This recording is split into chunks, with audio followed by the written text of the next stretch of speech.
بسم اللہ الرحمن الرحیم۔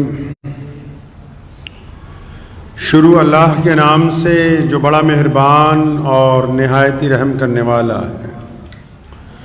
تمام حضرات سورہ فاتحہ اور درود پاک پڑھ لیجیے۔ اعوذ باللہ من الشیطان الرجیم، بسم اللہ الرحمن الرحیم، الحمدللہ رب العالمین، الرحمن الرحیم، مالک یوم الدین، ایاک نعبد و ایاک نستعین، ایاک نعبد وَإِيَّاكَ نَسْتَعِينُ إِيَّاكَ نَعْبُدُ وَإِيَّاكَ نَسْتَعِينُ اهْدِنَا الصِّرَاطَ الْمُسْتَقِيمَ صِرَاطَ الَّذِينَ أَنْعَمْتَ عَلَيْهِمْ غَيْرِ الْمَغْضُوبِ عَلَيْهِمْ وَلَا الضَّالِّينَ آمین۔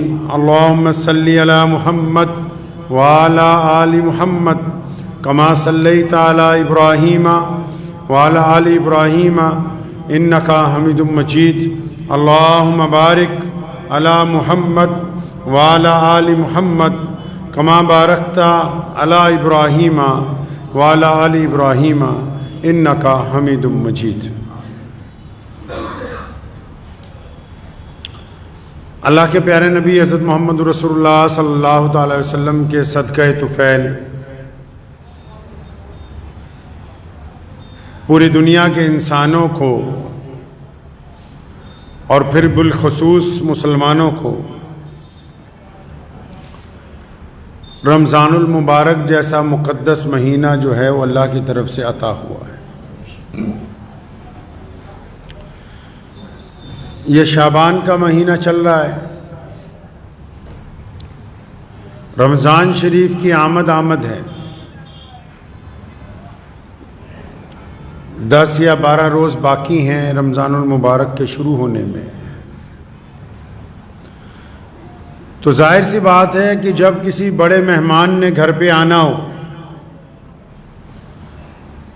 جب کوئی بڑی شخصیت آنے والی ہو، کوئی بڑا دن آنے والا ہو، تو اس کی تیاریاں جو ہیں وہ اس کے معیار کے لحاظ سے کی جاتی ہیں۔ آنے والے کو دیکھ کے اسی انداز کے ساتھ تیاریاں کی جاتی ہیں۔ آنے والے کو رتبے کو دیکھا جاتا ہے، اس کے معیار کو، اس کے قد و کاٹ کو۔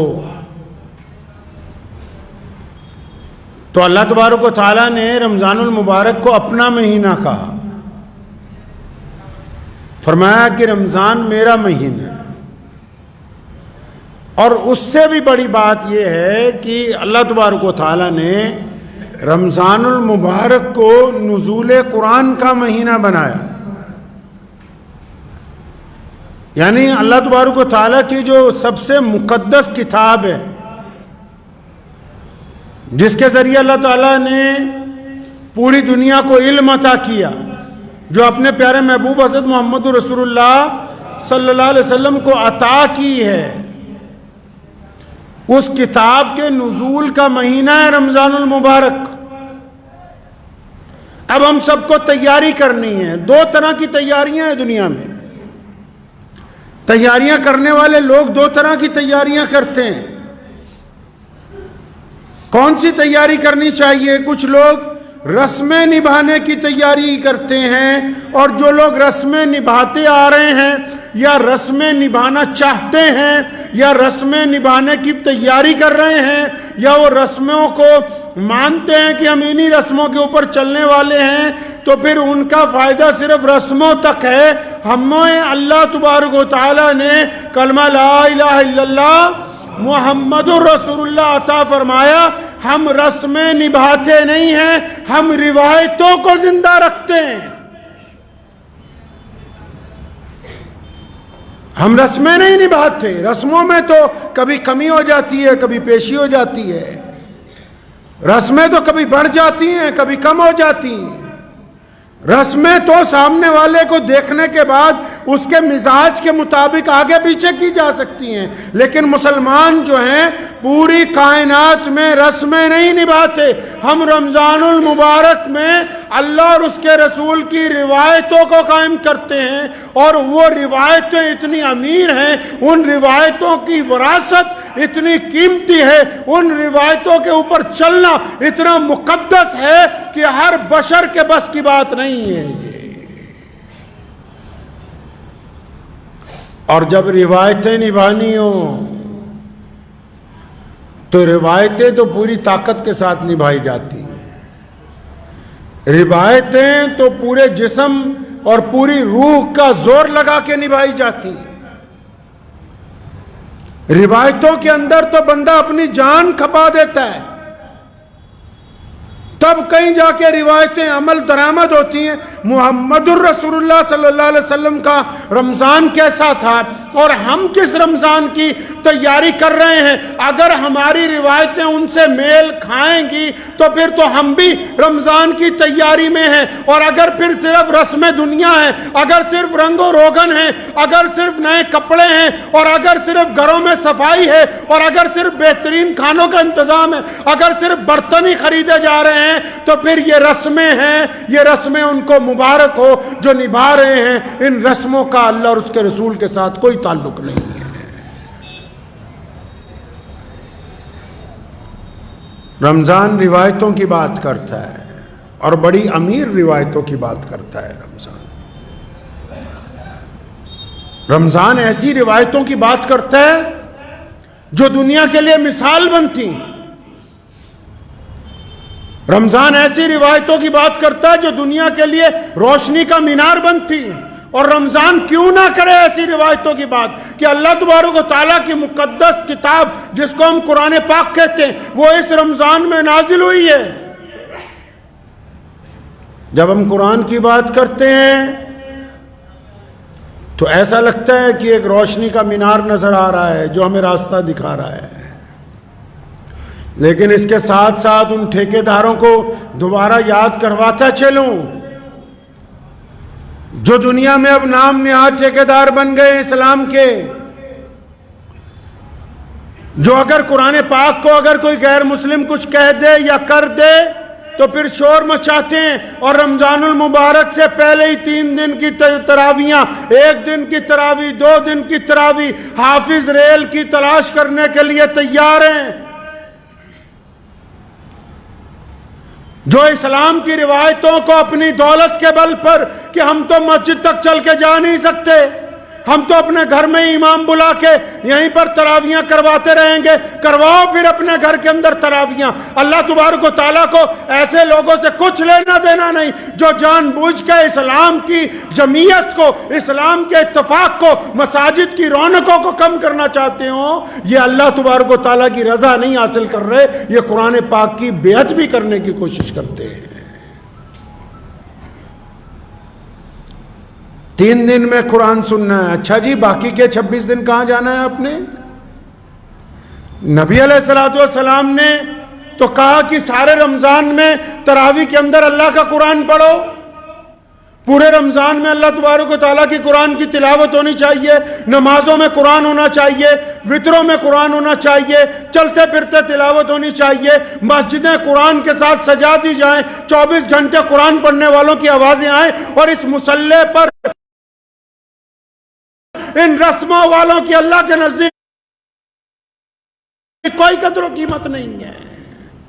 تم اپنی دولت کے بل پر اسلام کے اندر گنڈا گردی کرنا چاہتے ہو، تم رئیس بن گئے ہو اس لیے تم چاہتے ہو کہ ہماری کوٹھی پر تراویحاں ہو جائیں، زیادہ دولت کا غرور آ گیا ہے کہ شاید پیسے کے بل پر ہم جو کریں گے اپنے گھر میں ہی جمعہ کروا لیں۔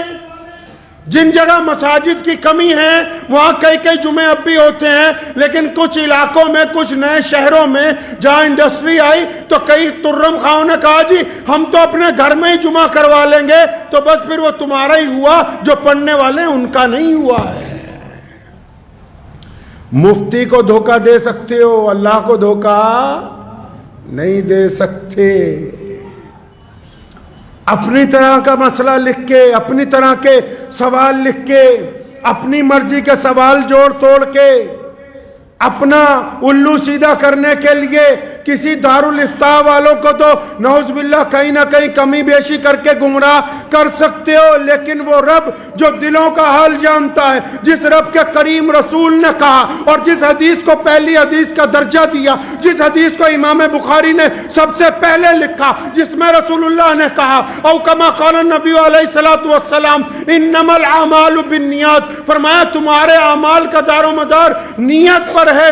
اگر نیت صرف اپنی شہرت ہے، اگر نیت صرف اپنی انا ہے، اگر نیت صرف دوسروں کی بے عزتی ہے، اگر نیت صرف اجتماعیت کو توڑنا ہے، اگر نیت صرف اپنی ڈیڑھ اینٹ کی مسجد بنانا ہے، تو تمہاری قسمت میں صرف وہی لکھا ہے، اللہ کی رضامندی تمہارے ساتھ نہیں آنے والی ہے۔ اسی پہ ٹکے رہو۔ پھر جھوٹا قرآن کا نام لینے سے قرآن کا داعی نہیں کوئی بن سکتا۔ اپنی مرضی سے اسلام کو چلانا چاہتے ہیں کہ رمضان میں جب ہمارا دل کرے گا ہم ویسے تراویح کرا لیں گے، اپنا لب و لہجہ، دستور محمد الرسول اللہ کا ہے، دین محمد الرسول اللہ کا ہے، قاعدہ محمد الرسول اللہ کا ہے، عمل محمد الرسول اللہ کا ہے، اور یہ قرآن محمد الرسول اللہ کا ہے۔ کوئی کتنے سے کتنا بڑا مائی کا لال کیوں نہ آ جائے، رسول اللہ کے طریقے کو تبدیل نہیں کر سکتا ہے۔ تو جن کو اور بھی شوق ہے لدھیانہ جیسے شہر میں یا کئی انڈسٹریل شہر ہیں کہ نہیں جی ہم تو قریب میں ہی سن لیں گے، حضرت عبداللہ ابن مختوم رضی اللہ تعالیٰ عنہ نابینا صحابی، آنکھوں سے نظر نہیں آتا، مسجد نبی صلی اللہ علیہ وسلم تک آتے ہیں، ٹھوکر لگتی ہے، گر جاتے ہیں۔ ایک دن کہا یا رسول اللہ اگر آپ کہیں میں گھر پہ نماز پڑھ لیا کروں، مجبوری ہے، پریشانی ہے، اور مجبور کے لیے تو حکم بھی ہے۔ تو اللہ کے نبی نے کہا بالکل ٹھیک ہے، مجبوری ہے بڑی، ابھی باہر بھی نہیں نکلے، جبریل آ گئے، فرمایا یا رسول اللہ کہتے ہیں آپ نے ان کو کیوں گھر پہ کہہ دیا نماز پڑھنے کے لیے؟ ایسے ہی لوگوں کی وجہ سے تو دوسروں کی بھی نماز قبول ہوتی ہے۔ یہ نزول قرآن کا مہینہ اس لیے ہے کہ اس مہینے میں قرآن کو پڑھا جائے، اس مہینے میں قرآن کو سمجھا جائے، اس مہینے میں قرآن پہ عمل کیا جائے، اس مہینے میں قرآن کی روح کو سمجھا جائے، اس مہینے میں قرآن کے کہنے پر چلا جائے۔ اور اگر صرف پڑھ کے صرف 10 دن میں 5 دن میں فارغ ہو کے بھاگنا ہی ہے تو یہ کوئی بندہ اس کو قرآن کا داعی نہیں بن سکتا ہے۔ کیا کہا قرآن نے؟ قرآن نے کیا کہا؟ اگر یہ رمضان آ گیا تو پھر لے آئیے کچھ ایسے لوگوں کو جو مسجد میں کم از کم ایک رکوع کا روزانہ ترجمہ کر کے آپ کو تفسیر بتا سکے تراویحوں کے بعد کہ اللہ کا قرآن کہتا کیا ہے۔ اللہ کا قرآن بار بار کہتا ہے کہ جس اولاد پر، مال پر، اس مال پر جس کے ختم ہو جانے کا تمہیں خطرہ ہے، تم اس کو لے کے رب کو چھوڑتے ہو۔ اللہ کے قرآن نے کہا عورتوں کو کہ اپنا چہرہ ڈھانپ لو، لیکن اس سے پہلے مردوں کو کہا کہ اپنی نگاہوں کو نیچے کر لو۔ اللہ نے قرآن میں کہا نمازیوں کو کہ یتیم کی عزت نہیں کرتے، تو خراب ہیں ایسی نمازیں جو یتیم کا احترام نہیں کرتا۔ اللہ قرآن میں بار بار فرماتے ہیں کہ چغلی مت کرنا، کسی کے عیب مت تلاش کرو۔ قرآن میں بار بار اللہ تبارک و تعالیٰ کہتے ہیں کہ جاؤ غریبوں کی مدد کرو، مسکینوں کی مدد کرو، ضرورت مندوں کی مدد کرو۔ قرآن میں بار بار کہا گیا کہ جھوٹ کے قریب مت جاؤ، زنا کے قریب مت جاؤ۔ اب اگر قرآن پڑھیں گے ترجمے کے ساتھ تبھی پتا ہوگا کہ قرآن کہتا کیا ہے۔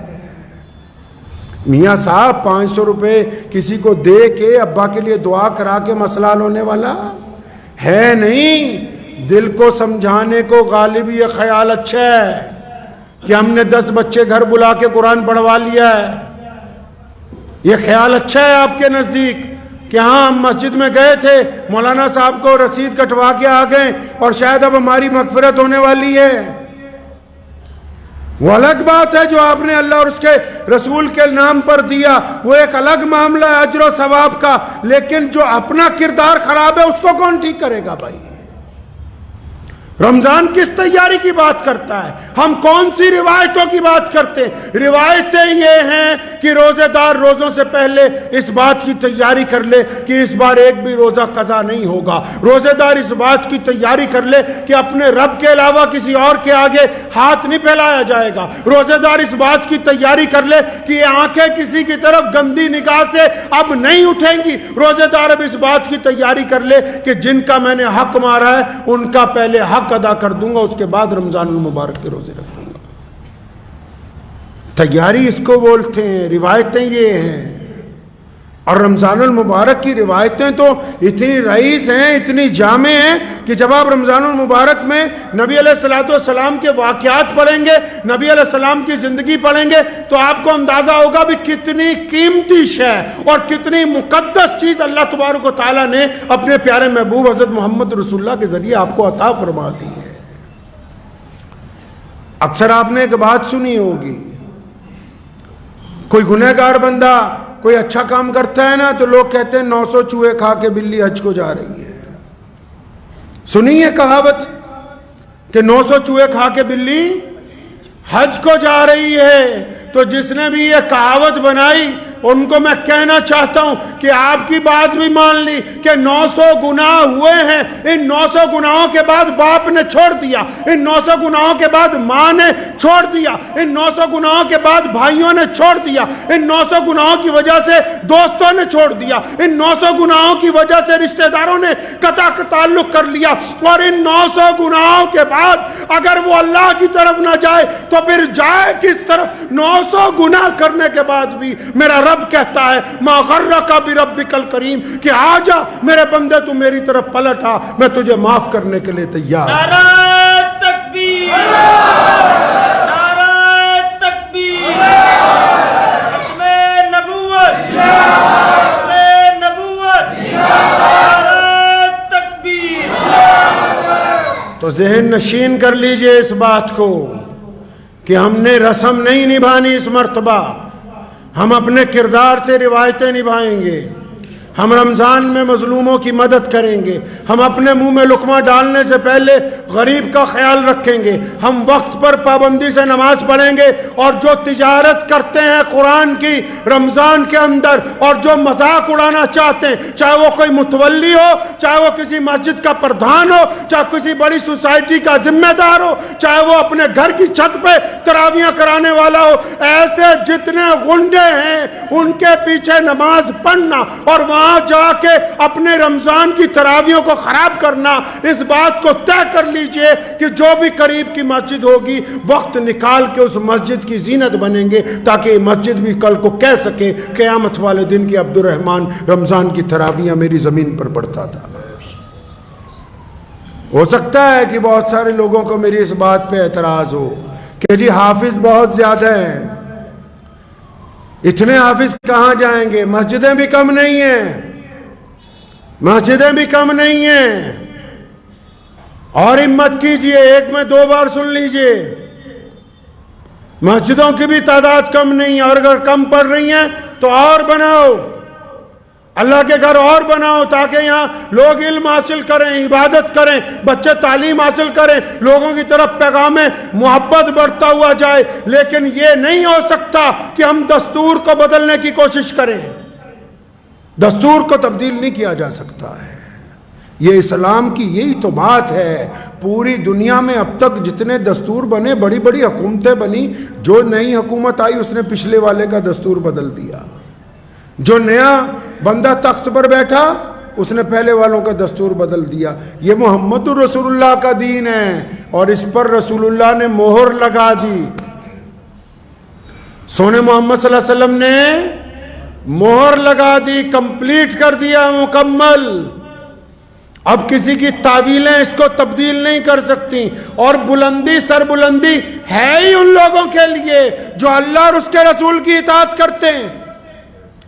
عزتیں انہی کے لیے ہیں جو اللہ اور اس کے رسول کا کہنا مانتے ہیں. تو تیار ہو جائیں اس رمضان میں, کریں گے انشاءاللہ, روایتوں پہ عمل کریں گے انشاءاللہ. رسمیں نہیں نبھانی ہم نے انشاءاللہ. ہم روایتیں نبھائیں گے، اور وہ روایتیں جو رسول اللہ صلی اللہ علیہ وسلم نے رمضان میں نبھائی ہیں، اس کے متعلق انشاءاللہ تعالی رمضان کے جمعوں میں آپ کے ساتھ ذکر ہوگا۔ دعا کیجئے اللہ تعالی مجھے بھی اور آپ سب کو اس پہ عمل کی توفیق عطا فرمائے۔ وآخر دعوانا